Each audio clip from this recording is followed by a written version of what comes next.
this week, designing important conversations during Climate Week from a US and a global perspective. And I particularly want to acknowledge and thank Jason Bordoff, founding director of the Center, for his leadership of the Center and for moderating today's discussion.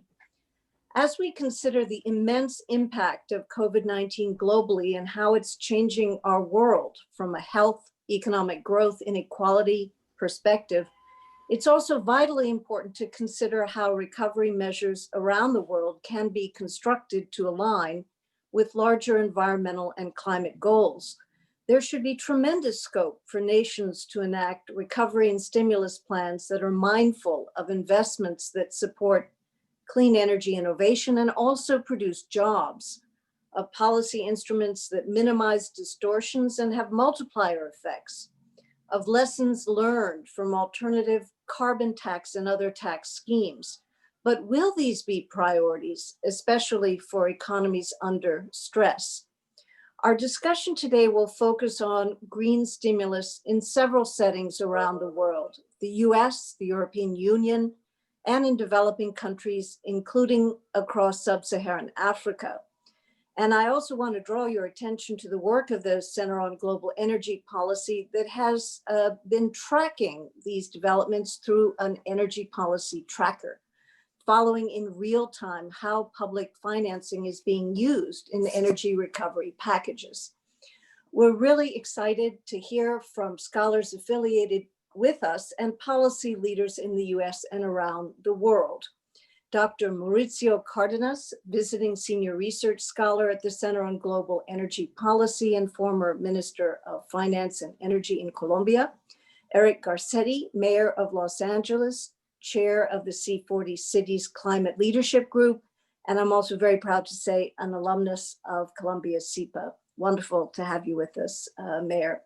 And Damilola Ogunbiyi, CEO and Special Representative, UN Secretary General for Sustainable Energy for All, and Commissioner Kadri Simpson, EU Commissioner for Energy at the European Commission. Thank you all so much for joining us. We look forward to your perspectives. And it's a pleasure to turn this over to Jason Bordoff, founding director of the Center on Global Energy Policy at Columbia SIPA, to take us forward. Jason. Thank you. Thanks so much, Dean Janow. Thanks to all of you for joining us on this webinar, one of a virtual series of events we have all week long as policy partners for Climate Week NYC. Again, my name is Jason Bordoff, direct the Center on Global Energy Policy and a professor of practice at Columbia SIPA. And we're going to discuss today a topic that, as you heard, several of us at the Center on Global Energy Policy have been working on quite a bit, which is the possibility of a green recovery from the COVID-19 pandemic.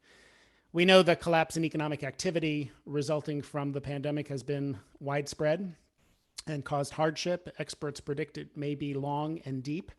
This has led to calls for governments to help support families, create jobs, and stimulate economic activity through fiscal policy, particularly at a time when government borrowing is very cheap.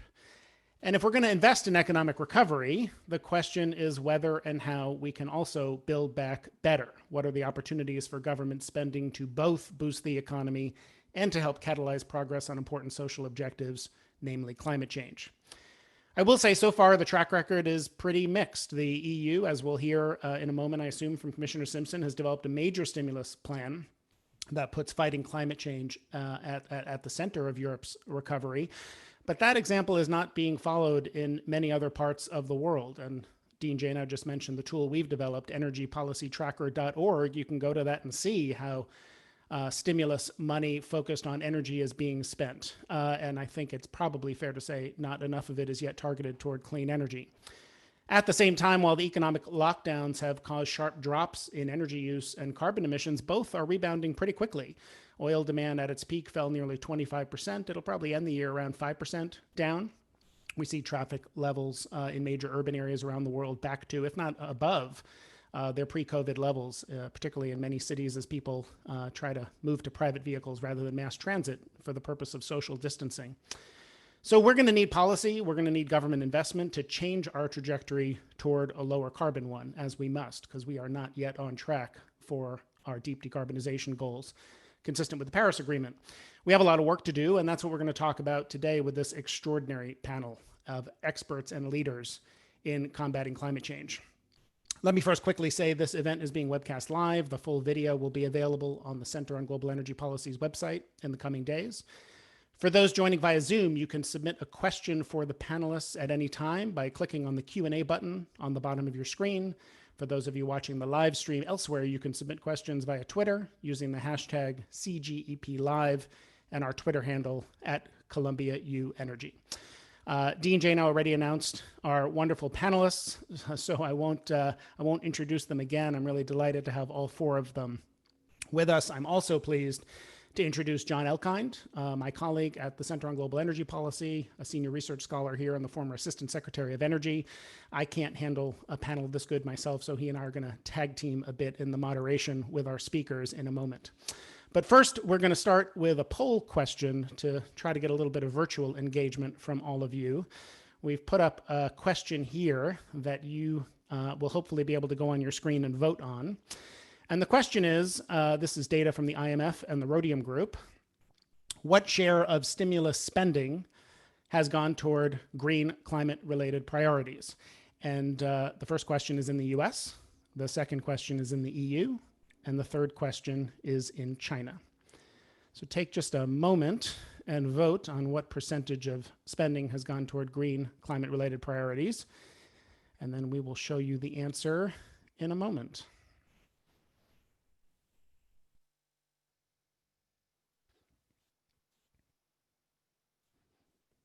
Looks like responses are still coming in, but let's show the answer. Let's show the right answers. 1% in the United States, 20%, it should be 20% in the European Union, and 2% in China. Those are the correct answers. So you see quite a big difference in the European Union, where 20% has gone toward green climate-related spending. In the US, it is 1%, and in China, it is 2%. And again, that's data from the IMF and the Rhodium Group. So we're going to move now to the discussion, and I'm going to ask each panelist to respond to an opening question, a broad question for about 5 or 6 minutes, and then we'll get into the moderated conversation. I'm going to turn first to Mayor Eric Garcetti, who unfortunately has to depart a little bit early from the panel discussion, so I'm going to take advantage of his time with us to ask him to come in first and probably come back to him for a question or two after opening comments first.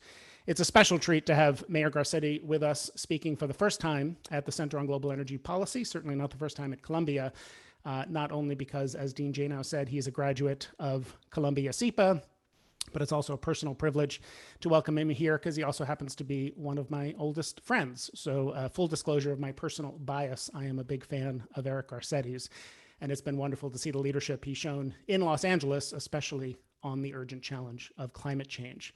So let me turn to you first, Mr. Mayor, and ask if you could start by talking a little bit about what you're seeing in LA, about what is needed for economic recovery from the pandemic, what you are seeing in terms of the impacts of climate change and what is needed to combat it, and talk a little bit about where you think the responses to those crises might overlap in terms of public policy. Well, thank you, Jason, to you and Jonathan, and to Dean Janow for inviting me. It's great to be with you from Los Angeles, Commissioner Simpson, Special Representative Ogunbi, and also Minister Cardenas. It's a real honor to be on this panel with you as well. You know, this is not new, but it is more complicated than it's ever been. I mean, I think we understand that right now we don't just have a crisis, we have intersecting crises. Obviously, the worst health pandemic of our lifetimes, the concomitant economic suffering and dislocation here in the United States, but not unique to the United States, the calls for racial justice, and of course, that crisis that predated all of this, climate emergency. In Los Angeles, I wear a few different hats. I'm the mayor of Los Angeles. It's the third largest metropolitan area now in the world. Tokyo's the largest. You and New York are second, and we're a hair behind you. So 19 million people that have over $1 trillion economy in an area that is the crossroads of kind of, North America, Latin America, and the Pacific Rim. But we have always seen our destiny tied very closely to our topography and our weather and to our climate, whether it was the worst air that we had in America in the 60s and 70s when people were literally choking on smog, or more recently, the fires that people see burning in our backyard. We have always kind of looked at not just having leadership inside our city, but the alliances we can form around the country and the world. So I also wear the hat of being the founding chair of Climate Mayors, a bipartisan or tripartisan, I should say, because there's a lot of independent mayors, a group of mayors fighting and pledging to fight climate change in the United States of America, and as chair of C40 Cities, which is also misnamed because it's 96 cities actually, but the 96 of the 100 largest cities in the world, responsible for about a quarter of the world's GDP. So an immense economic as well as environmental force. And in each one of those incarnations, whether it's me as mayor, whether it's as chair of Climate Mayors in the US or chair of C40 Cities, we see kind of a nimbleness and an urgency at the local level, because we are the ones with firefighters who die on the front lines. We are the ones whose folks get flooded out. It is local communities where we live as human beings, increasingly urban communities, a majority of human beings. So, you know, the stakes have never been higher, not only to address the climate emergency, but to address simultaneously the intersection of those crises. So C40 kind of pulled the bat signal in the middle of the pandemic. And one of the most moving experiences of my life was 55 of our 96 mayors got on a single call at the beginning of COVID-19 on what was this new platform called Zoom at the time. And we started talking about what was happening. In South Korea, we heard from folks who were doing testing. We heard from the mayor of Delhi, who locked down his city and then had a nation of 1 billion people follow him 2 days later. The mayor of Milan, when that was the hot spot of the world and they were making decisions of who lived and who died in the hallways of hospitals.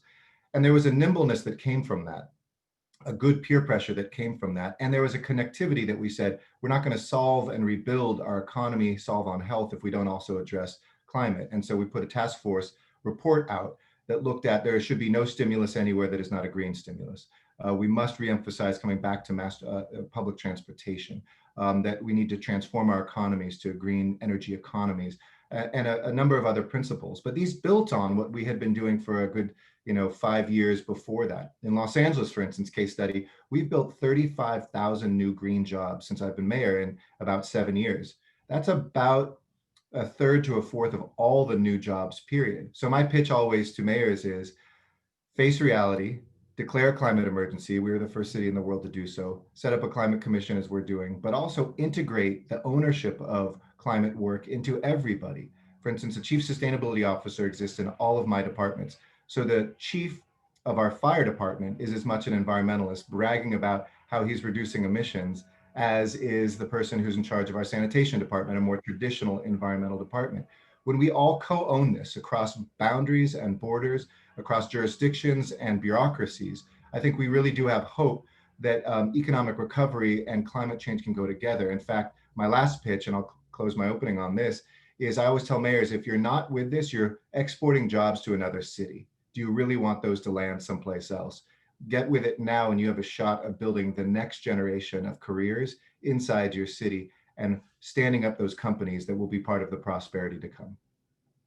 Thank you, Mr. Mayor. And just a quick follow-up, and then I'll move on. Because we're going to talk next about national level multilateral cooperation across the EU, but when you look at the city level, where it's how we think about green recovery is different in terms of fiscal policy. You're not going to have the same large in government spending and investment in stimulus policy. What do you see as the main drivers and tools that a city and a mayor has in opportunities for green recovery when you think about building efficiency or investments in infrastructure, electric charging, and the rest? And how do you do that in a time when the economy is struggling?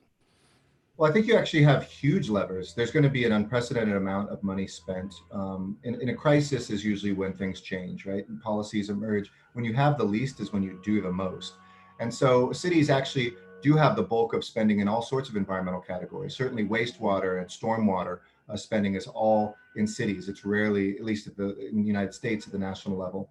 And it's different throughout the world. Some mayors are ceremonial and some are very formalized with their power. Some are congruent with the people in power at the national level, and some conflict with them and fight with them. So I kind of have a game theory box of how close are you to power, how aligned are you to power, and how much power do you have. But by and large, mayors are increasingly becoming more and more powerful because national governments are happy to throw these sorts of really taxing things at the local level. So for instance, the city of Los Angeles has the largest municipal utility in the country.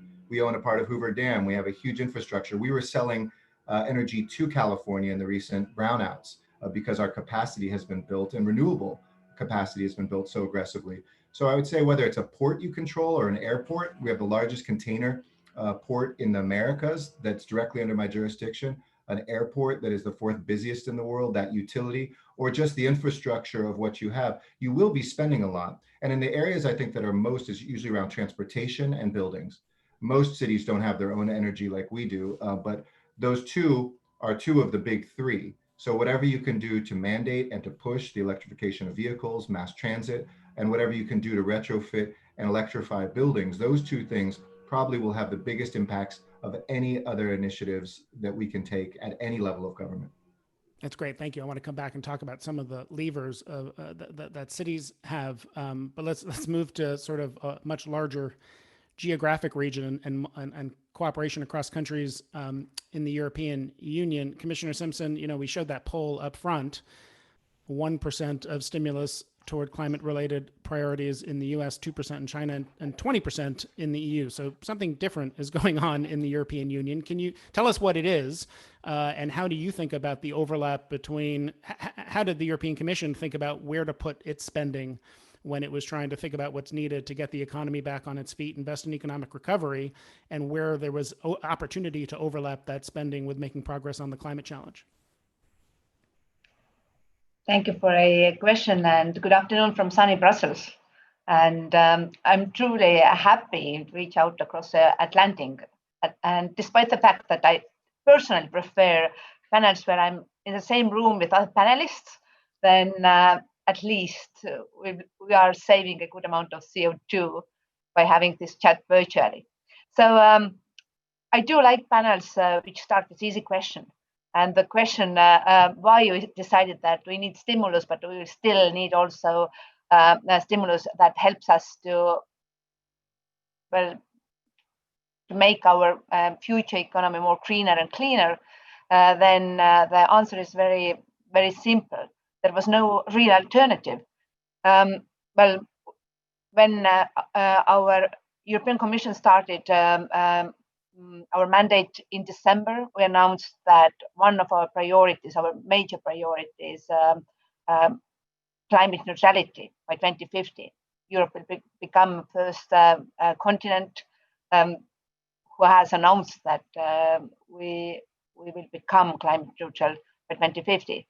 And now we know that we also need to stimulate our economies. So both require investments, and our resources are not infinite. So it makes sense to prioritize things and to invest into things that check both boxes. So create jobs and create growth and help with green transformation. So we also know from research like Joseph Stiglitz's and his team's recent work that green recovery measures make better economic sense than traditional, less sustainable measures.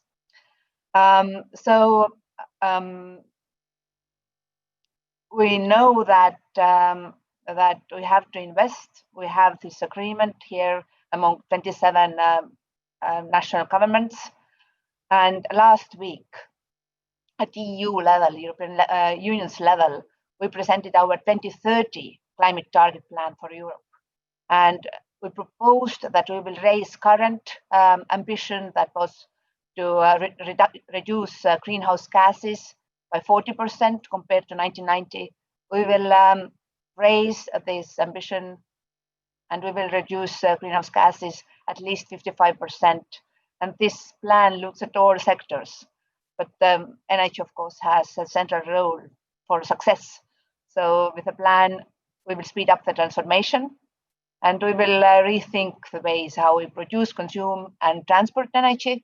But this is clear that only energy sector can't secure us the higher targets. So building sector, transport, industry, they have to well follow. And now we know that we have motivation, we have technology, now we have additional financing too. So Green Deal was always meant to be our growth strategy. But in July, we agreed on an unprecedented recovery package for 1.82 trillion euros. And the sustainability is at its core. And it is important to know also that that 30% of those funds will be dedicated to the green transition. So at least 30% of the money would go to green and sustainable projects, and funding will flow in grants and loans to support countries in their investments and reforms. And of course, we will prioritize those projects that will create jobs all across Europe. And we know that our member states, they do have different starting points because, well, every national government has the right to decide their unique energy mix. And there are countries who are using more renewables, countries who are still mining coal, and of course, countries who are using nuclear, and the ones who are importing natural gas or LNG. Thank you so much. And I want to come back and talk about that in a few minutes, including how you decided sort of where to put the investment. Some, you talked about creating jobs, and some really were quite near term, some longer term technology investments, like a hydrogen strategy for the EU. And I want to come back and talk in a moment about how you think about that. But let me turn, if I could, to Special Representative Ogunbi, and it'd be very helpful to hear your perspective on how you see the pandemic playing out in the developing countries that are part of your mandate to expand access to energy. And is it possible to do both the green and the recovery elements in areas that are developing countries and that are still, in many cases, working quite hard to develop access to energy in the first place?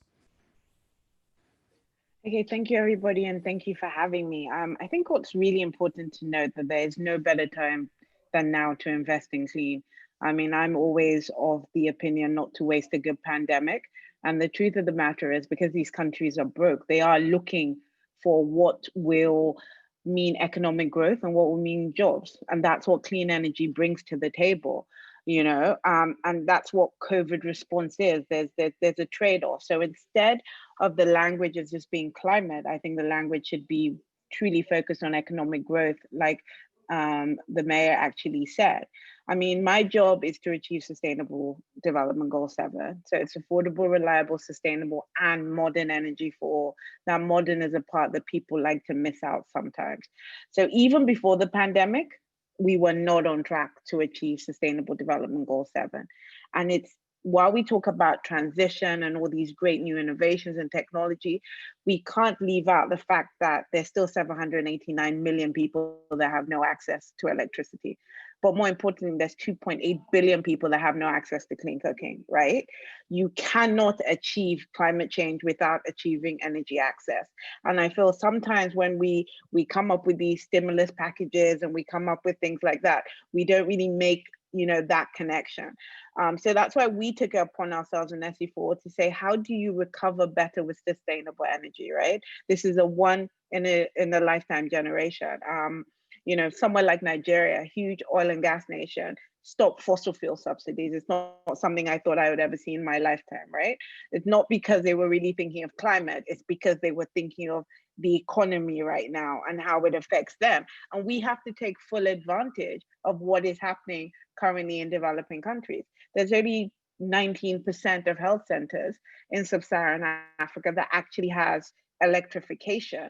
I mean, while this pandemic has shown how connected we are, that should be an issue for a lot of people, you know? So let's say there's a vaccine tomorrow, there isn't a healthcare system currently in sub-Saharan Africa and parts of South Asia that can actually cope with dispersing the vaccine at whatever temperature is and getting it to the point that is needed. So these are the very practical things I look at and say, while we're doing all of this, how do we increase GDP? How do we increase job creation? We know now, right, for every dollar spent on energy in the developing country, you could have additional GDP of 0.93 cents. That's the fastest way you can have additional GDP. We know that there are 3 times as much jobs in energy efficiency and in renewables as they are for the fossil equivalent. I think that's what we need to keep on harboring on. But one of the most important and fundamental things, and why I think we're basically failing the developing countries, is why is it so much easier to get funding for fossil than renewables, as in today, even with the pandemic? I was the head of the largest, or what is still the largest, energy access program globally, and that's only $550 million. And that took 24 months and 2 years before that to prepare for it. So it took 4 years to get $550 million for a problem that, at least in Africa, is $29 billion a year, right? So the truth of it, and the elephant in the room, is you can't get funding even if you wanted to.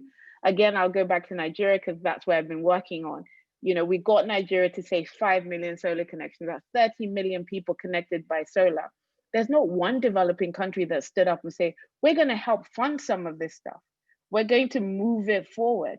And I think it's really, really critical, because this costs money. You're telling people to change the way they do business, to change out of something while still providing power to the people who don't have it, but no one's telling them how to fund it. And then when you start looking at it, and everyone goes, oh, the country's debt ratio and all these other type of things, it takes 7 years to fund any large scale renewable problem. And we want to achieve this by 2030.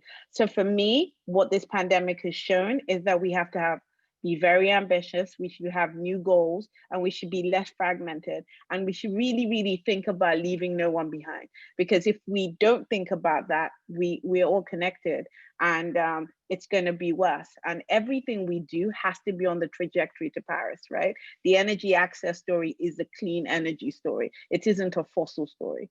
And people are seeing this, but if they don't actually have the technical assistance and funding to execute, we're just going to keep talking about this. So that's what I'm really hoping, that at least in my new role, I can put a sense of urgency, but also accountability to DFIs, to sovereigns who say they want to fund, no offense, Minister, to the EU that has a big EU Africa program. What is exactly going to be done, and how quickly is it going to be implemented?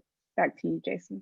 That's great. Thank you so much, Damilola. We talked about that a little bit yesterday in our Climate Week event with Andrew Kamau from the Petroleum Ministry in Kenya.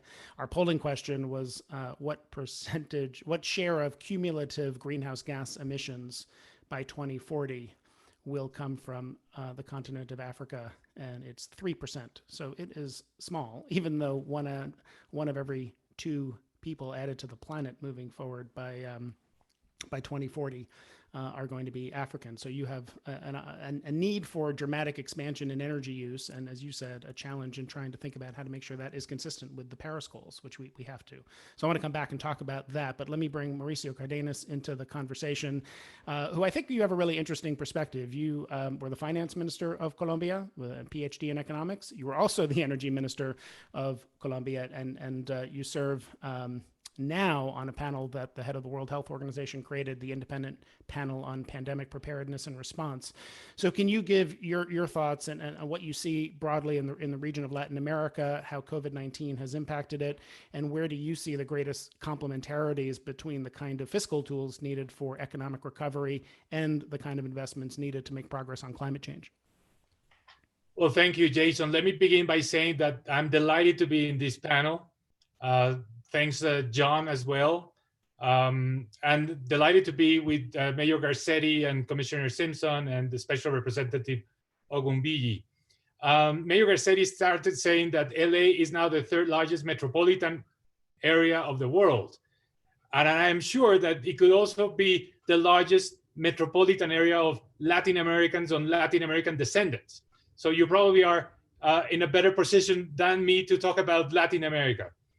Let me begin by saying that Latin America has 600 million inhabitants. That's about 8% of the world's population.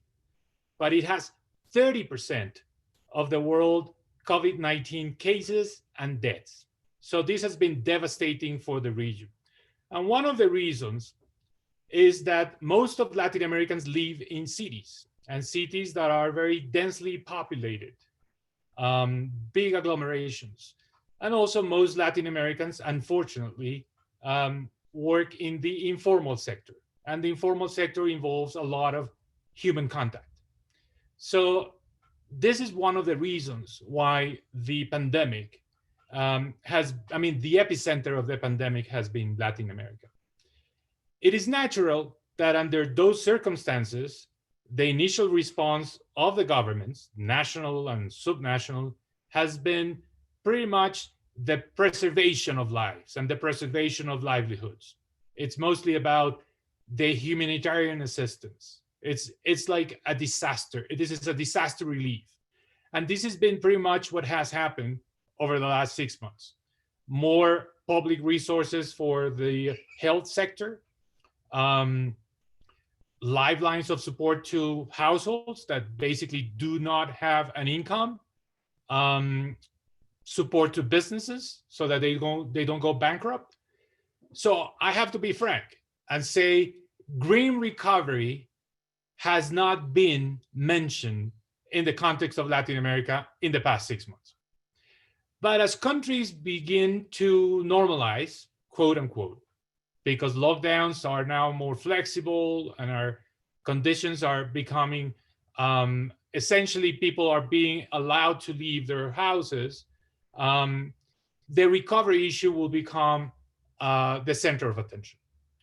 And that's where I think this conversation is so pertinent, because we need to make sure that we combine the recovery with the need to adopt a change in the way we normally do our business, essentially in terms of growth.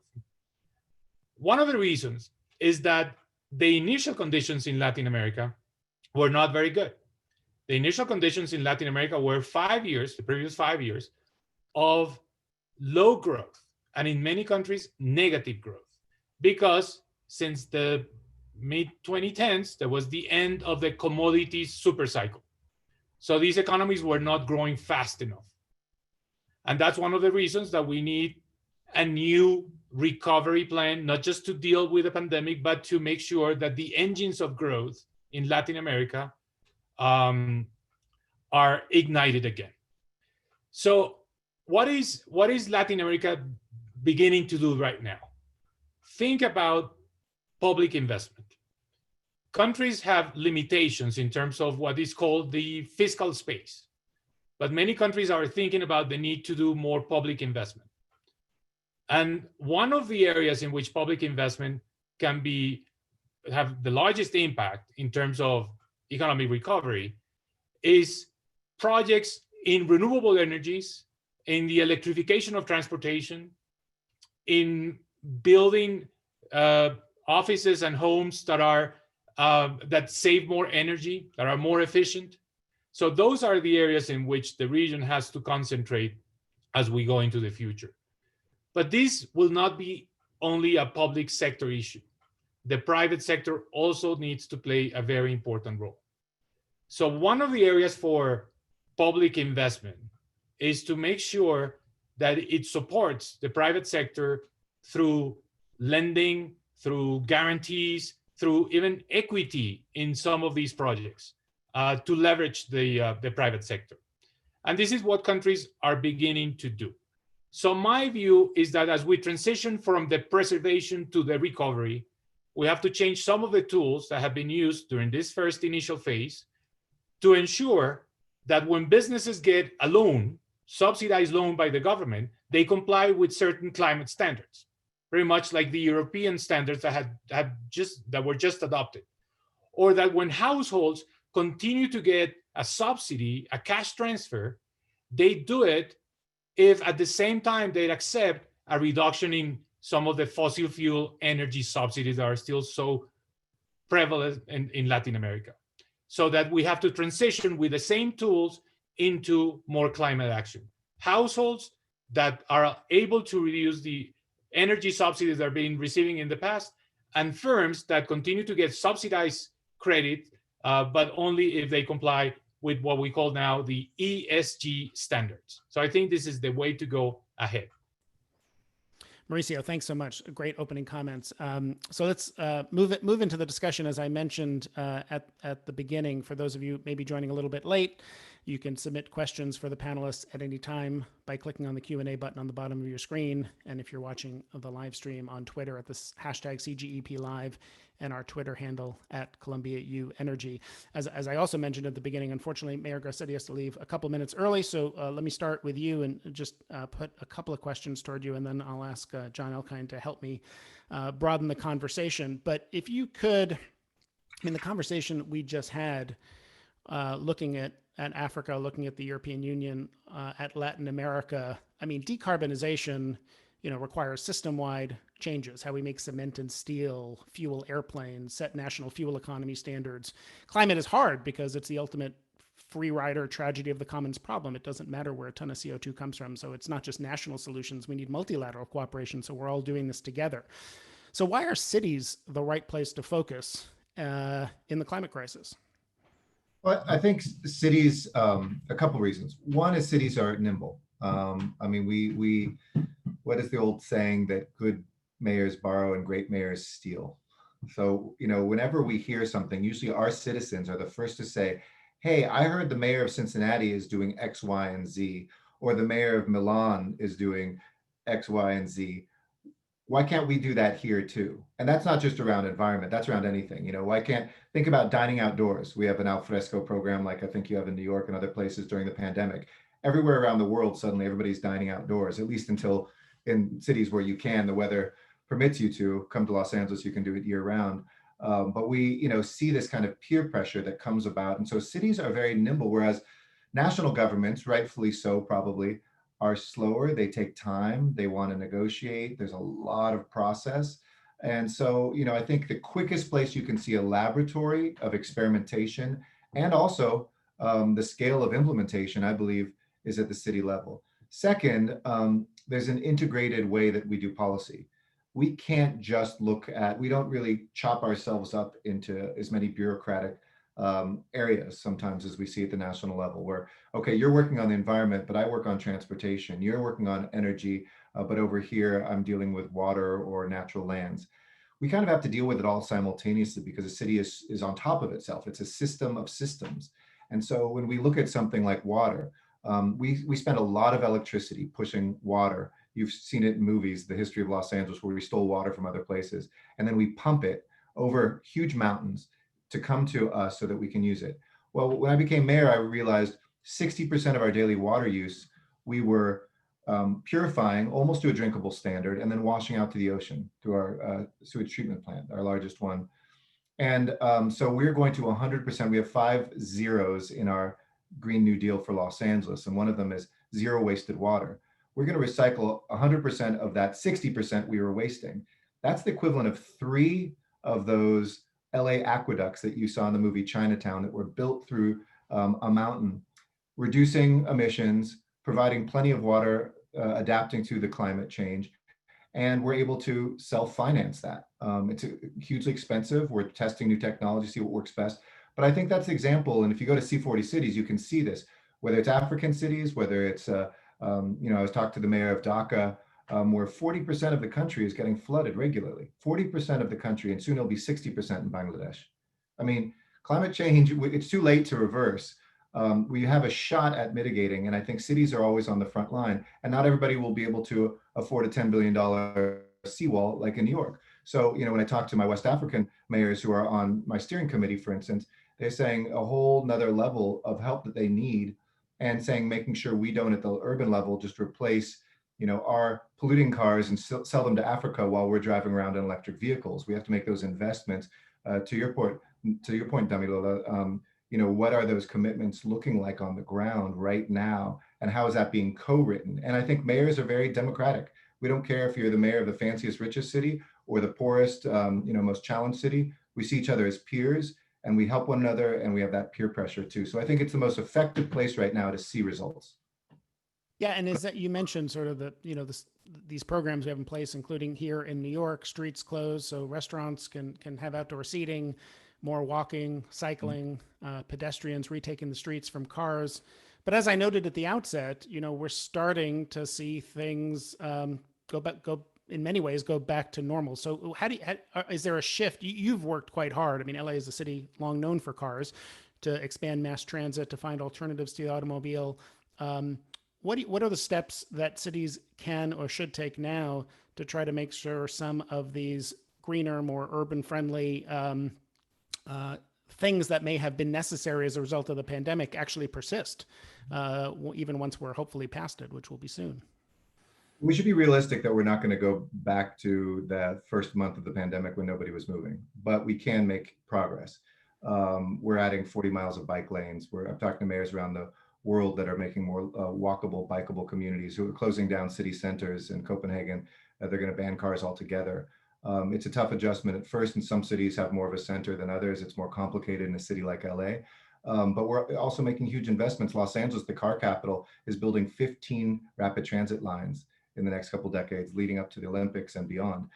That was unthinkable. And voters here, we have to pass any new tax by 2/3, passed it with over 70% vote. So while these things take a little bit of time, I think it's going to be a combination of building out the infrastructure for this, better planning that prohibits moving jobs over here, housing here, shopping there, industry over here, but integrating that more closely together, and technology. I think technology will play a huge part with autonomous vehicles, with new options like electric scooters and things like that. People are voting with their feet, and we have to catch up with them. They do want other options. They want to live closer and walk to a place to go out on a date, or walk to work. And we have to build out those sorts of cities. So a lot of this is urban planning, a lot of it's technology, and some of it will be mandates. People hate that piece, but it'll drive the markets. I think that, for instance, in the ports, looking at zero emission trucks will help drive that. If we tell every car share company like Uber and Lyft, when you go to autonomous vehicles, they have to be zero emission, they'll do it. You just have to actually put those markers out there and see the world follow. Yeah, it's interesting. Simpson, maybe I could jump in and just go to you with a question that picks up on the one of the themes, certainly, that is utterly important in cities, and that is buildings and the efficiency characteristics of buildings. I know that this has been an important part of the focus for the EU and for your DG Energy. Why is energy efficiency of buildings such an important part of your approach to a green recovery? And just 1 second, we very much hope that the panelists will jump in and respond to each other. And I see Mauricio already wishing to do that after the commissioner. Please, Commissioner Simpson, the floor is yours. Thank you for the question. And indeed, energy efficiency first is one of the guiding principles of ours, because, well, we are very worried that we will achieve our ambitious targets only if we secure the public acceptance and support. And doing so, we have to show to the wider consumers that our green transition doesn't mean necessarily higher costs for them. Right now, we know that 40% of our final consumption goes to the building sector, so either heating or cooling in southern parts. And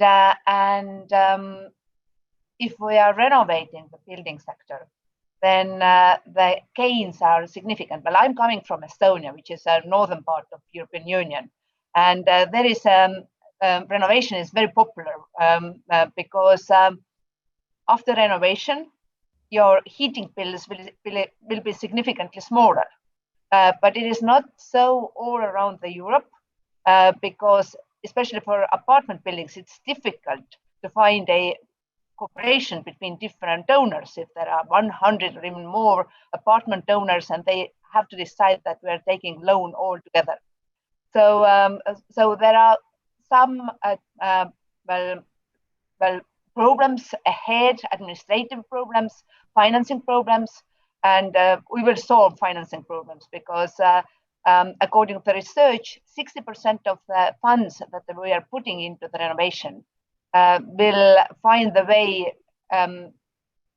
either in construction sector or in materials production sector as salary for people. So this is a good thing that is labor intensive, brings us smaller costs for our consumers, and we do need less energy to secure comfortable indoor temperature, both in south or north.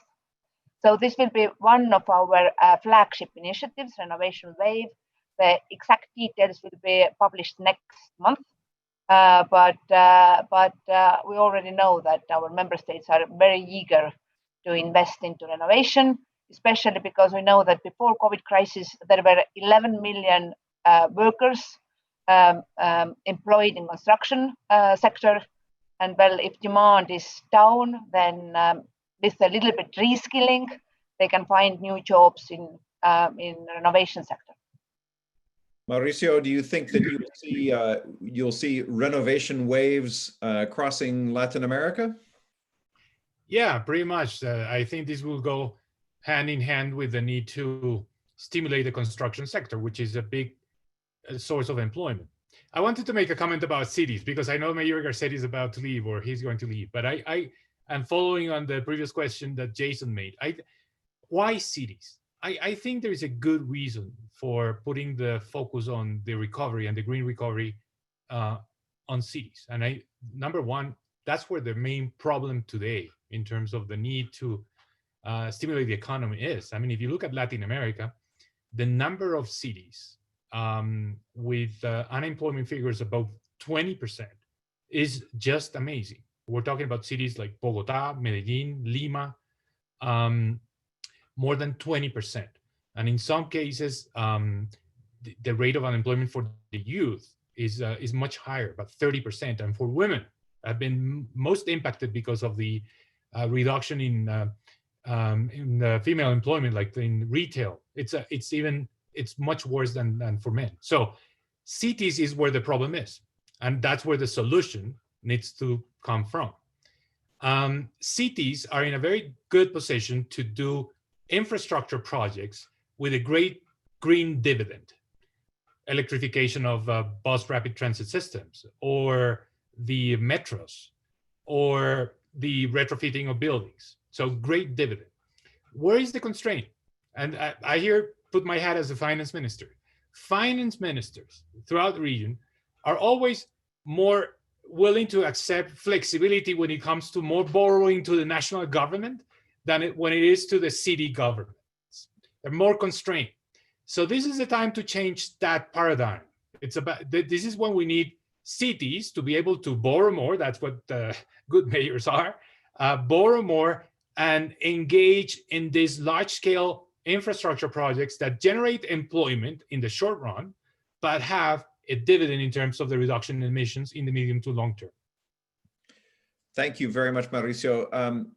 If I could come to you, Ms. Agombi, a question that goes back to your remark about the importance of investments in renewable energy infrastructure, and that also links to what Mauricio just said.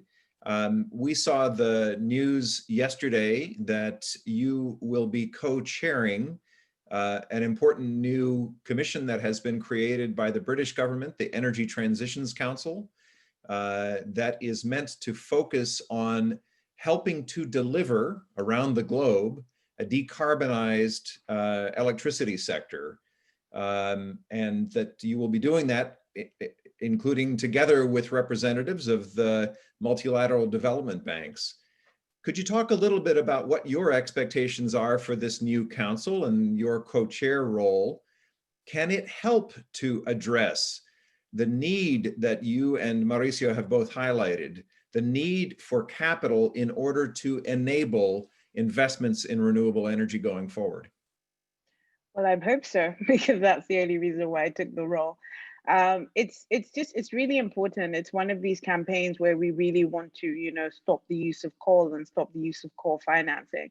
So it's actually, focused on, coal to clean and the transition.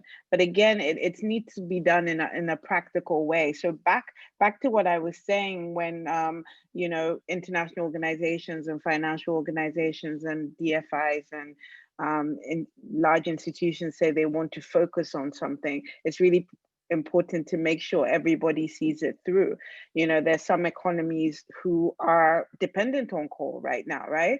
These socioeconomic factors, the jobs, everything is dependent on what is that fuel source. And again, I'm going back to Africa. I'm part of South Asia. No one has actually shown me what is the clean energy transition for any African country or for every South Asian country. Like from now to 2050, how are they meant to get there? You know, when are you meant to go from coal to gas to renewable? Or can you, leapfrog, as they like to say, which I find quite hilarious, being leapfrogging in the poorest continents. But yeah, apparently we're going to leapfrog to hydrogen or something. And if that's the case, but how is it going to happen? And that's the practicality I want to put on the table. And then the sense of urgency. Like I said, like, again, any typical finance, I'm not trying to call anybody else, has 4 different missions.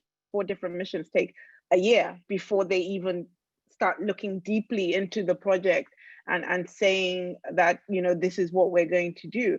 And I don't think everybody knows what needs to be done now, right? I don't think we have to convince anybody what needs to be done. I think what we need to focus on is why exactly would any government now decide to go with a fossil fuel equivalent or coal option instead of a renewable option, right? And that's really, really important where it is right now, knowing there could be numerous sanctions. Why do they want to do that? And one is financing and ease, unfortunately.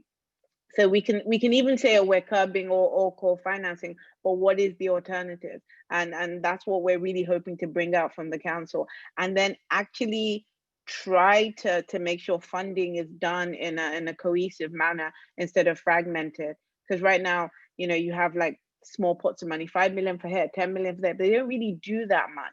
But if they were put all together and you said, I'm going to target this country or that country, and I'm going to actually plan what their clean energy transition is from 2050, it would be really important. Another point, Jason, I know we spoke about it a lot, was just the nature of telling people to stop doing things. I don't think one country should tell any other country to stop doing anything. And especially in an African context, it's almost hypocritical. It's almost colonial looking, like, I'm using coal in my country, but you stop, and we're not financing anything to do with that. It's just a wrong approach. We need to focus on what we know, that clean is the best way for economic growth. So I also want to change the language and the approach to some of these things. So there's a lot of things I want to do. Obviously, I need support for at least everyone on this call and yourselves. But it's important and it's achievable. And we should really, really focus on that and really believe that we shouldn't leave anybody behind while we're pushing climate change and clean energy transition. That's great. Thank you. I want to, Eric, turn to you before you depart, just to kind of come in on what Mauricio said a moment ago, because it relates to the question I was trying to get at the beginning, which is, do cities have the sort of fiscal space to maneuver when one thinks about, you know, economic recovery and where the greatest policy levers are? I'm starting to go through the questions we're getting from the audience. And there's one question along those lines about, you know, whether cities have sufficient resources and legal authority to enact green energy policies, particularly, and to talk about how much of a headwind it is and how much of a challenge it is when the federal government is in stimulus, not providing aid to cities, and in general, taking the posture this one is toward climate change.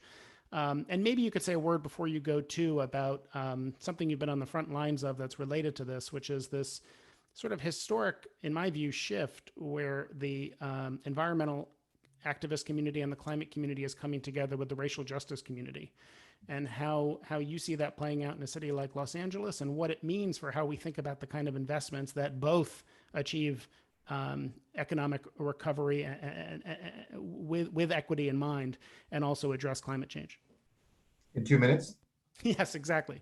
So let me start with the second first, because I'm going to agree with Mauricio and Damilola about their comments in a minute. I do think that integrating an equity lens is absolutely critical, whether it's a global equity lens, kind of so-called north-south, or whether it's internal to your country or to your city. There isn't a city that doesn't have equity issues. Those often are on racial lines, often on gender lines. We have networks of mayors around the world now that are dealing with this. For instance, C40, an environmental group, it was very important that we write something about this moment the movement for Black Lives, but it was also a richer statement in that it also brought in the voices of African mayors who co-wrote that, because I think it's really important to look, as Special Representative just mentioned, what does neocolonialism look like? How do we unconsciously continue those same patterns even when we're looking to help? And I think it's really critical to make sure that we're co-authors. Co-authors is kind of the way I look at it now. That's the phrase that I've been using, to be co-writers of this moment, both when it comes to racial justice or not. For instance, it's Black and brown communities in America that are on the so-called frontline communities, the ones closer to an oil well right by their backyard, the ones that are more likely to be near the port with the emissions, higher asthma rates, higher cancer rates. I mean, this literally is, so the pandemic, which has gotten us all focused on things like mortality, disproportionate impact on different communities, this is something we've been living with in climate long before the pandemic hit. And I think it's really important to feel that.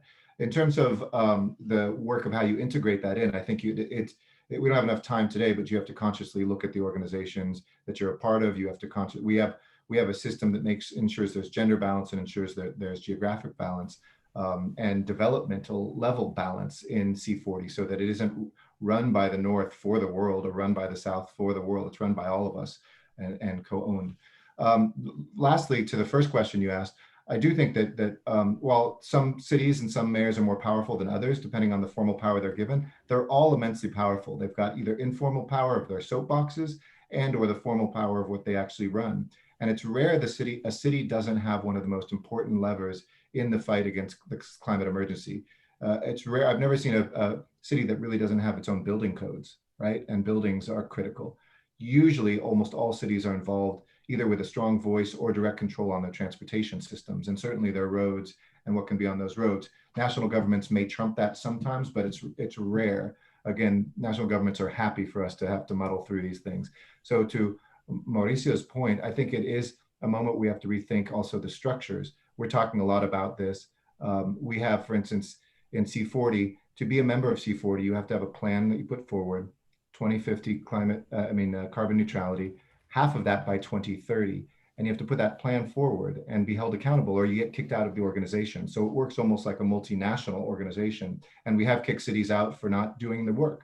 But we need to find new institutions that can loan directly to cities. I talk to African mayors and Latin American mayors who are ready to do what they need to do, but they can't get permission from their national government, or the large banks will loan to the national government, pieces are taken away. Sometimes there's corruption involved, and cities are ready to move. And I think we have to think about green banks that do loan directly to cities for projects that can implement the work of this climate crisis. And I beg your forgiveness as I have to go, but thank you all. It's been a real honor to be with you. Thanks for your time, Mr. Mayor. Great to see you. Thanks for joining us. Commissioner Simpson, let me turn to you. One of the questions I was interested in, we have a couple of questions in the chat too, about the role of hydrogen. It's an issue that's getting a lot more attention. And so I was curious if you could talk about the European Union strategy toward hydrogen, and also how that connects to the way one thinks about stimulus spending. We often think about spending government investment in a way that stimulates economic activity quickly, creates jobs quickly. But when you think about investing in the kind of technology we will need to deal with the challenge of climate change, those might take time to play out. They don't happen quickly. So how do you think about balancing investments that can pay really big dividends, both economically and on the climate challenge, but are going to take time to see those dividends? Well, we launched the first ever EU hydrogen strategy this July, and the reason behind it is twofold. Well, at first, we know that we achieved our 2020 climate targets mainly because of the changes in energy sector, and several member states have phased out their fossil fuel coal-based power generation faster than we expected. At the same time, we need more electricity, and we plan to get it mainly from offshore. At the same time, there is a problem that when there are good windy days, demand might be down, and hydrogen is a good solution how we can store renewable electricity.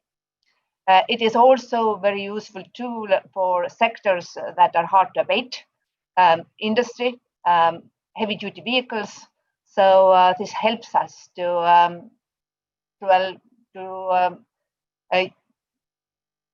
change end users that either can't use electricity or this is just too expensive. So there is a great opportunity to replace existing hydrogen production, which is carbon intensive, with renewable and low carbon hydrogen production, and potential for the production of renewable hydrogen. It differs from member states, but our solution is a open and competitive EU market with smooth cross-border trade, and with this has important benefits for competition and affordability and security of supply for our member states. And by creating this kind of well-functioning hydrogen market, we do predict that green hydrogen will be price-wise competitive with grey hydrogen that comes from fossil. And this recently adopted the strategy on hydrogen. This acknowledges that a hydrogen ecosystem will develop in Europe over time. And we will concentrate on renewable hydrogen. So electrolyzers at large scale and sufficient renewable electricity are important for us. And by 2050, we expect that all our energy mix, hydrogen will cover up to 13 or even 14% of our energy demand. And of course, we will use it as useful tool for part of the transportation that hasn't followed the lead so far, because we do see that the demand for fossil fuels in transport sector is still growing, and we have to give an answer. What else can you use? Electricity, of course, but hydrogen helps too, and there is.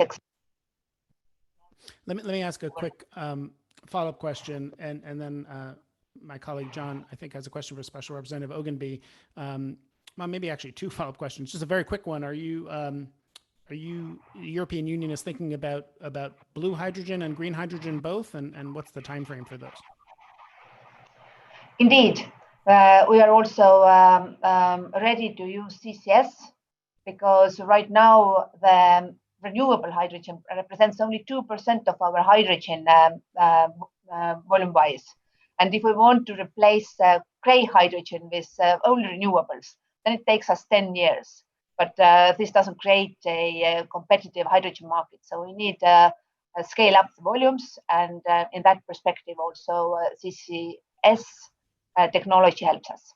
And the other quick question I had was, I spoke with the mayor about the important issues of equity and justice and how we think about addressing climate. And we're talking about areas where we think there's hopefully overlap between making progress on climate and supporting the economy. But as you know, there is also a concern about the costs of making progress on climate change and who bear those costs. And so in the European Union, there's been a very strong focus and a lot of discussion about just transition and how to think about the impact of some of these policies on parts of the European Union, like Poland, that have historically relied on carbon emitting fuels. So how does the Green Deal's just transition mechanism help states like that and build the kind of support that we're going to need for stronger climate action?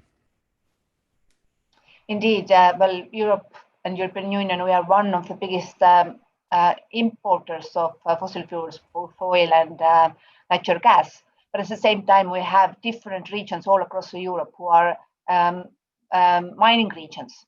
They are dependent on producing and using fossil fuels like coal or lignite or peat or oil shale.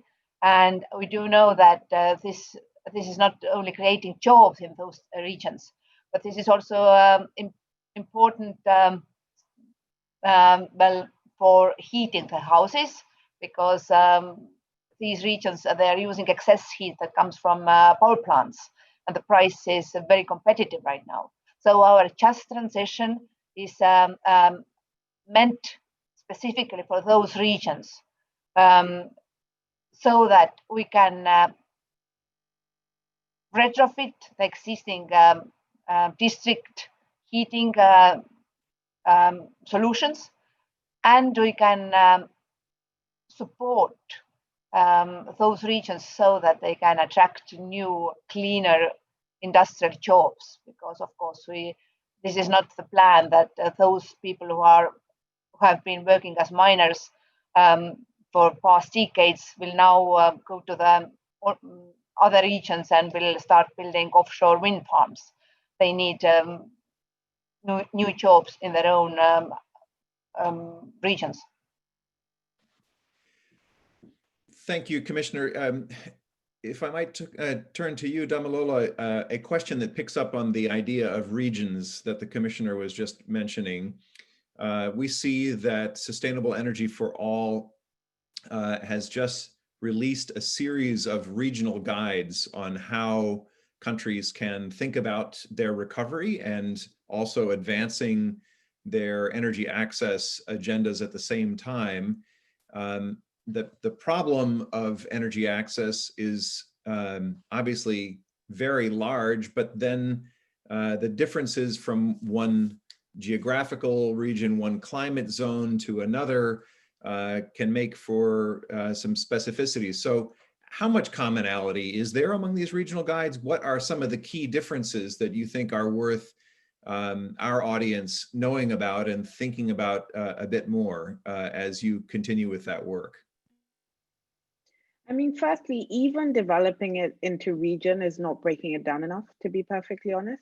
I think even within the regions, like when we say sub-Saharan Africa, that's a huge, massive people, but we do know that in common, there's an energy access problem, right? We do know then when we move to Southeast Asia, it's more about energy efficiency. And then when we move to other regions, it's more about clean cooking. It doesn't mean that they don't touch on some of the other things, but these are kind of the main key issues. But back to what I was saying before, this is just a guide, right? What we really need is to have a breakdown, just like how you have in the your energypolicy.org, brilliant site, by the way, really well done, is how you take that and say, South Africa, 40,000 megawatts of coal, right? How are you going to transition 2 million jobs out of that? Do you know what I mean? To something clean and renewable. And what does just transition really mean, right? And how do you almost have a timeline of policy laid over financing, laid over political campaigns, laid over, because the problem with democracy that people don't like to say is that people need to do things every 4 years, right? And that totally changed the landscape of if one government decides on this. So what I'm trying to, when I talk about urgency, is that if the government's right now in power saying this is what we have, in 2 years' time or 3 years' time, when you finally sign these agreements, they might not even be there. And then everyone goes, oh, then the country is not committed. No, you didn't take up that moment. And again, I'm not trying to say that African governments or Asian governments are perfect by any means, right? But I'm trying to say, as someone who worked in there, the frustration where you're having constant meetings with a whole host of different organizations saying they want to help, but from the time they say they want to help and provide this energy transition you need to when they can get on ground and do anything is a long period of time, right? So back to what you were saying in terms of regions, sub-Saharan Africa, you can't go away from it. It's about access, right? But access can also be about clean energy at the same time. It doesn't have to be one or the other. And that's what we try to get from the African guide. And the Caribbean guide, we focus a lot on tourism and energy security, right? In South Asia, we're focusing more on clean energy. And we're about to start one on Latin America, and I'm starting to get the results on what we're going to focus on there. But then it's to take that guide and break it down to country-specific action. And just as a quick follow-up, I mean, earlier you drew our attention to the elements of the Sustainable Development Goal number 7 on energy, sustainable, reliable, modern energy. Has the pandemic, with all of the human impact that it creates, created a big new headwind to achieving the SDG 7 goal, or is it just kind of lost in the mix? I think it's created a headwind, but again, you know, we all have to look at ourselves globally. If you decide that a solution is to bring 5 million solar lanterns into Africa, and you try and get some praise that you've achieved SDG 7, I have a problem with that, because that's not electrification. It might have its place, but it's not electrification. So we also, again, this is back to accountability. We also pat our backs, you know, for these little things, that little dimensions. And, you know, I'm also at fault for that. But the issue is that, how are you going to kind of provide sustainable modern power for 800 million people, right? Remembering that a lot of these economies still want to industrialize. They're not, they don't just want power for their houses, they want power for where they live. They want power for productive use, right? And how do you make sure that is front and center, economic growth is front and center of your plans to do that? And back to health, one of the things we're doing at SE4All is trying to map out that what does COVID response really look like? Like, if a vaccine came out tomorrow, how would the average African country know which parts of its population, you know, that's going to take this vaccine? Where is it going to be? Where is it going to be submitted? And this is data we can get now, right? We can also almost give them the cost on, if this vaccine came out tomorrow, this is how you disperse it. This is your logistics plan. All these things are really, really useful for government. So they put it in their public budget. They go and try and get money for it, but it doesn't always have to be so last minute. So I'm sorry, I know I digress there, but I think these are just really important points. And these are issues that we should be, you know, facing head on right now. No, and look, I think that it's very important that you point out the importance of progress at scale. Let me just piggyback on that with one question that's come in through the Q&A function. Is sustainable energy for all being capitalized? How is sustainable energy for all being capitalized? Are you looking to donor advised funds or public-private partnerships, SDG bonds and the like? That's the question from Paresh Patel. We typically, most of our funding comes from different sovereigns. And then we have large foundations as well that funds us. But I mean, it's never enough. I didn't say it's not enough. I mean, it's never enough. But, you know, if all I could do, I guess in my role, is even push large amounts of funding, that's why all our KPIs is now focused on implementation on ground, unless we failed. We have a big new, very ambitious business plan, but we basically exist on how many people we get connected now, right? How many people switch to clean energy. If people had that kind of mentality, you know, the way they take projects on, and we could get enough of the donor world and the sovereigns to take that type of approach, I think a lot will be happening. Because it's not about SE4 getting funding, it's how do we make sure the right funding is happening on ground, and we can count how many people being connected. I'll give you an example. For it's only about 15% of what is put for off-grid that actually gets done in an off-grid project. That means 85% is spent on admin. That's the world we live in right now. That's just not acceptable to me.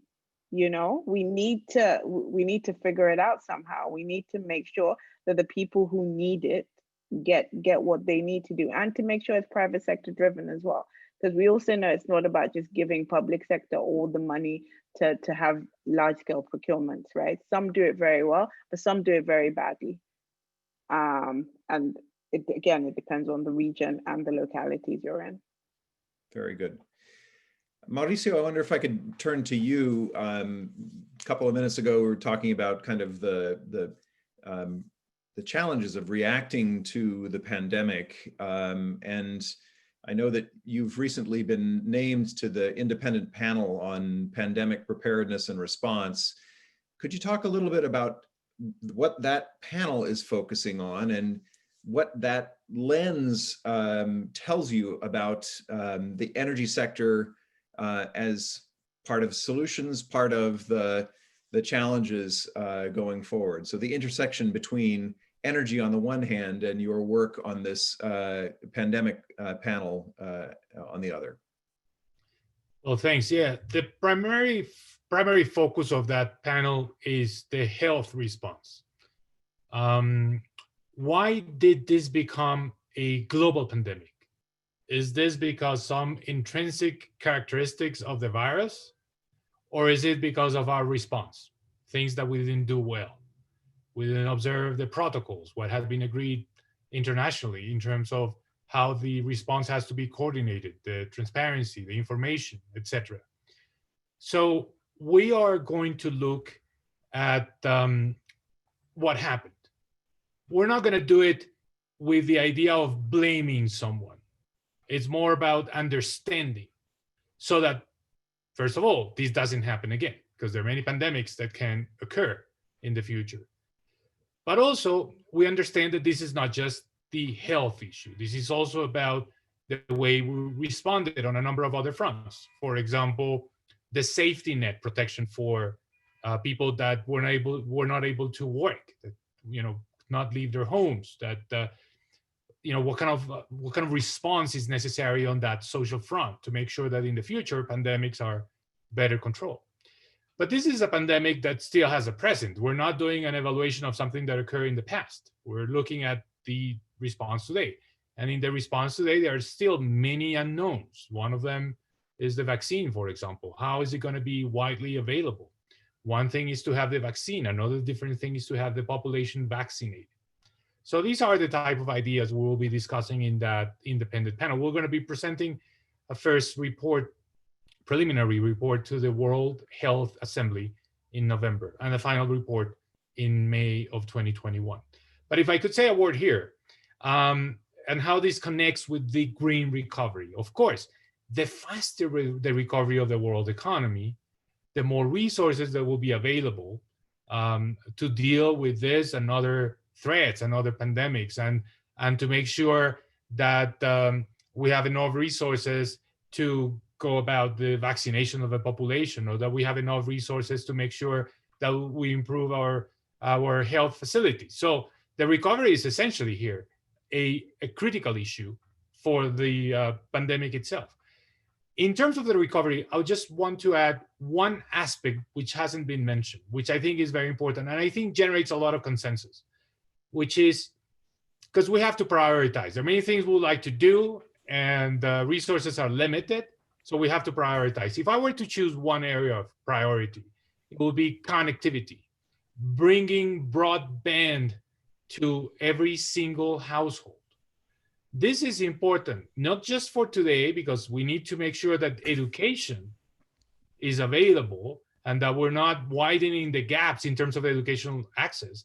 But also, I think connectivity will play a role in reducing, in the future, transportation, needs of transportation. And it will make sure that we can live in a world with less carbon emissions. So connectivity, I will put at the top of the priorities. I think every government should be thinking about that. I'm speaking from a country where 50% of the students, school age, are not being able to follow their classes online because they just don't have the connection, or they don't have the computer or the tablet, or there's some limitation. So this to me should be priority number one. There are, we're not going to get to all the questions, but I'm looking for themes that are emerging from several of them. And there are several questions in the chat about nuclear power and why we haven't mentioned nuclear and what role it's going to play or should play in the energy mix, whether there may be an opportunity for thinking about nuclear in terms of electricity for hydrogen. Commissioner Simpson, can you talk a little bit about how the European Union is thinking about nuclear power? Well, as I was mentioning earlier, the decision what kind of energy mix our member states are using is their own. From EU perspective, we are responsible for the nuclear safety. So we are decommissioning some of the old nuclear power plants that were built by Soviets, so-called Chernobyl type reactors. And of course, we are monitoring also very carefully what is going on in our close borders. So if our neighbors need technical assistance, we provide them so. We do have member states who have decided that they will phase out nuclear power generation. We do have some who are planning to build their first ever nuclear power plants. And we have a very good cooperation with several other major regions on fusion. This is so-called ITER project, where not only EU, but also United States, China, Japan, Russia, India are closely involved. And we truly hope that by 2035, fusion will give us some hope for nuclear power without a nuclear waste.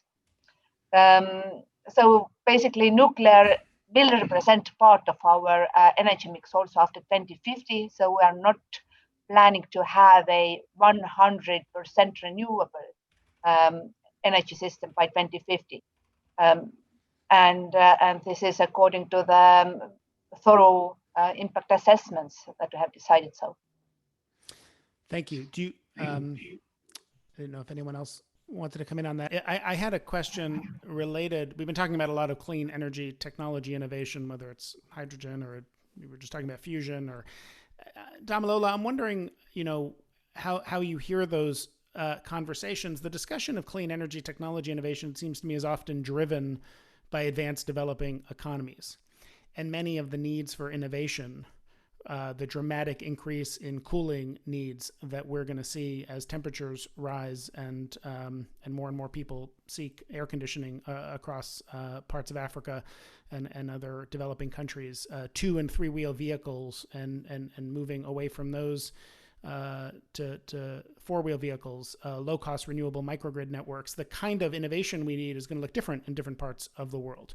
So how do we ensure a green recovery that allows emerging markets to have a say in the progress of clean energy technology and make sure those innovations have broad benefits?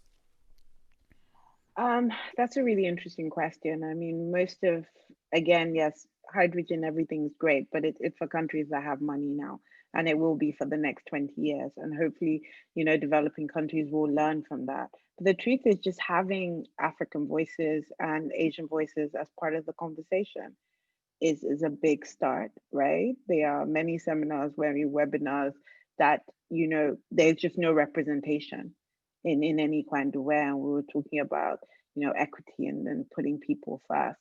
The other part that, I personally made a stance on is to make sure that the off-grid is going to be a huge part on electrifying people. And sometimes it's shocking how most of the companies, maybe like 92% of companies that get funding are not from the continent. It's extremely hard to get funding if you're local, and I think that is a divide that I was quite shocked about, getting on this global platform. But it's to have engagements like this and to appreciate that a lot of people from the continent also have really, really cool, innovative things, but they need the opportunity. So I don't believe that any funds or any grants are ever kind of stationed to them, right? If they are, it's something like, $5,000 and everyone gets really excited. But we need millions, just like in developing countries. It's just the same thing as when you saw, some companies being bailed out for COVID. All the companies were international companies, right? That had raised their Series A, B, C, D. These are companies that actually did not stay on the continent when this crisis happened, but the people that stayed back got nothing, and they still have nothing. So I feel that it's just so important at all levels to introduce the people that you're going to help be part of the solution. I think the UK has done this really well. I think the EU has done this incredibly well as well. But it needs to continue. And until that happens, and you see, and it goes both ways, like we were talking, Jason, about your African students there, like understanding what's happening there, coming back to continent and then going back. I spent my whole life in the UK, but I really wanted to work in Nigeria and help out there. There's so many students like that, right? There's a whole generation of students in the energy space that want to do something back home, right? Encouraging that, funding that. I mean, the UK government funded me to work with the Nigerian government, funding that and appreciating that, and knowing that if they go, they're more likely to stay than any expats you get for a year or two, is really, really important to grow this new population. And then finally, investment in gender and investment in women. I think I've trained about 600 young girls now who are doing the most incredible things. It shows that if you invest in women on the continent, they're actually more effective than the male counterpart by about 23%. And we need to encourage that. So that's what I would hope will happen, and how we will get real innovation in developing countries. That's great. Thank you. And we spoke about the importance of trying to promote women's leadership in the energy sector, and some of what our colleague Julie Marino is doing at Center on Global Energy Policy with our Women Energy Leadership Program on our podcast with you a few weeks ago. I hope people will listen to that. We're just about out of time, but Mauricio, I wanted to turn to you quickly before we bring it to conclusion. I would just add one thing. I mean, we're being optimistic. I think we have basically expanded on the points about how to make sure that the recovery is green, that we contribute to these two agendas at the same time. But we have to be cautious, because there are many bad ideas around. And one of the key things to keep in mind during this recovery phase, and while stimulus packages are being implemented, is to do no harm. Because some of the policies, some of the projects, some of the initiatives can actually make things worse, can actually not just generate more emissions, but also make them permanent. So if there are examples of countries, one of them is Mexico, that has put more emphasis on building a new refinery, while at the same time stopping an agenda that was basically developing clean energies, like wind, solar. So that's the wrong way to go. There are ways in which the recovery can benefit the climate agenda, but there are things that can be done on behalf of the recovery that will be damaging for climate. Great. Commissioner Simpson, if I could maybe just ask you for a closing word to give us a sense of how you're thinking about where we should move going forward to try to both deal with the climate challenge and also economic recovery from the standpoint of the European Commission. Well, for us, our Green Deal agenda is not just about climate and global challenges. It is also our growth strategy. And we truly believe that if we can lead by example, then we will find partners and followers. That's why I truly feel that this is amazing that today the Chinese president announced in front of UN General Assembly that China will achieve climate neutrality before 2060. So these kind of announcements all across the world, they do mean a lot because, well, Europe emits only 9% of the global greenhouse gas emissions. We can provide our expertise. We do have technological leadership in many technologies, for example, on offshore wind. But if we show that this is also beneficial for our economy, this is part of our growth strategy, then I hope that we will find other governments who will announce similar ambitious plans. Thank you for a very interesting discussion. I hope to see you soon. Well, thanks to all of you. I wish we had much more time. Such a rich discussion with our distinguished speakers, Commissioner Kadri Simpson, Mauricio Cardenas, Special Representative Damilola Ogunbiyi, and Mayor Eric Garcetti. Thanks for joining us. Thanks to all of you watching today for tuning in. As I mentioned, the full video recording of this event will be available soon on our website. Today's webinar, again, is one of a series of virtual events that the Center on Global Energy Policy is hosting as part of Climate Week NYC. The series will continue tomorrow with a discussion on ensuring an equitable and just global energy transition at 10 a.m. Eastern. And that discussion will be followed by the global launch event for a new publication, Energizing America, which charts a roadmap for how to increase investment in energy innovation. That will be at noon Eastern. The full schedule of our Climate Week events is on our website, energypolicy.columbia.edu. Thank you again for being with us. Enjoy the rest of your day. Bye-bye.